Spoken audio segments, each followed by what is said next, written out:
মায়া আমি বলবো যে সাধারণ একটি মেয়ে, তো মেয়েটার জার্নিটাও খুব ইন্টারেস্টিং। যে আমাদের লাস্ট 5-6 ইয়ার্স ধরে কোনো কাজ হয়নি, এটা আমার দ্বিতীয় কাজ। ওয়েব সিরিজ অবশ্যই এই কাজটা করে ভীষণ ভালো লাগছে। আমার প্রথম কাজ ছিল হচ্ছে রবিউল আলম রবির ক্যাফে ডিজায়ার, এটা আমার দ্বিতীয় কাজ রাহান রাফির সাথে, এবং it was a pleasure working with Rafi. He is an excellent maker এবং অসম্ভব অর্গানাইজড এবং ভীষণ ইনভলভ।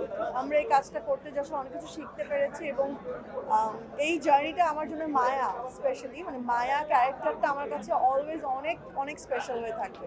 আমার চরিত্রের নাম হচ্ছে মায়া, এবং মায়া নিয়ে খুব বেশি কিছু বলে ফেললে আসলে গল্প দেখার মজাটা থাকবে না।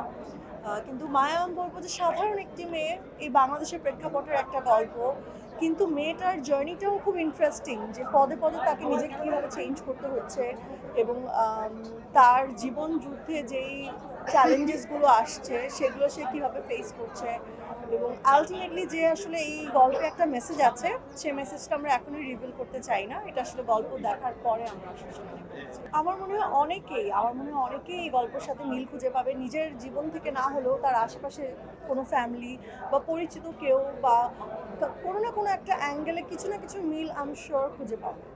আমার মনে হয় যত বেশি কর্মক্ষেত্র বাড়বে আমাদের আর্টিস্টদের জন্য, ডিরেক্টরদের জন্য সেটা ততটাই সুখের সংবাদ এবং খুশির সংবাদ। কারণ যত কাজের মাত্রা বাড়বে তত আমাদের এক্সপেরিমেন্ট করার আসলে উপায় বাড়বে, এবং আসলে সবগুলো প্ল্যাটফর্মকে অনেক ধন্যবাদ। ইমনের সাথে তো আমাদের অনেক আগের বন্ধুত্ব বা অনেক আগের পরিচয়, তো আমাদের লাস্ট 5-6 ইয়ার্স ধরে কোনো কাজ হয়নি একসাথে, ইনফ্যাক্ট কখনো দেখা হয়নি। সো হঠাৎ করে আমি যখন গেলাম রাফির অফিসে, এবং মায়া যখন শুনলাম যে মায়ার কাজ করবো, অনেকদিন ধরে জিজ্ঞেস করছিলাম কো আর্টিস্টকে আমাকে আসলে বলা হচ্ছিল না যে কো আর্টিস্টটা কেউ এখনো ডিসাইড করেনি।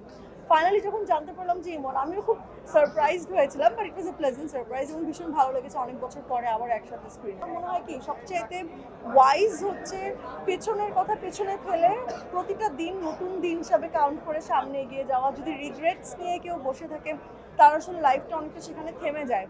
সো আমার মনে হয় যত আক্ষেপ, রিগ্রেটস এগুলোকে সেখানেই রেখে সেগুলোর থেকে শিক্ষা নেওয়া, লেসন নেওয়া, এবং সামনের দিকটাকে আসলে পজিটিভলি প্ল্যান করে এগিয়ে যাওয়া, আমরা সেটাই সবচাইতে ওয়াই। দর্শকদের জন্য বলতে চাই, প্রথমে দর্শকদের জন্য অনেক অনেক ভালোবাসা। আপনাদের ভালোবাসার কারণে আজকে আমি এখানে, এবং আমরা আসলে সবাই অনেক পরিশ্রম করেছি এই কাজটার জন্য, এবং আমরা আমাদের সর্বোচ্চ চেষ্টা করেছি।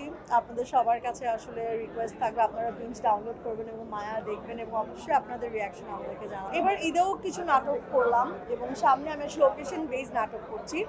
আর ওয়েবের কাজ যদি বলি তাহলে সম্প্রতি আরেকটা কাজ করা হয়েছে, সেটা হচ্ছে আবদুল্লাহ সাদের ডিরেকশনে, কিন্তু সেটা নিয়ে আসলে বাকি কোনো কিছু বলার অনুমতি এখনই নেই। আমার মনে হয় আজকে যেহেতু আমরা মায়ার জন্য এখানে একত্রিত হয়েছে, আমরা মায়াতেই থাকি।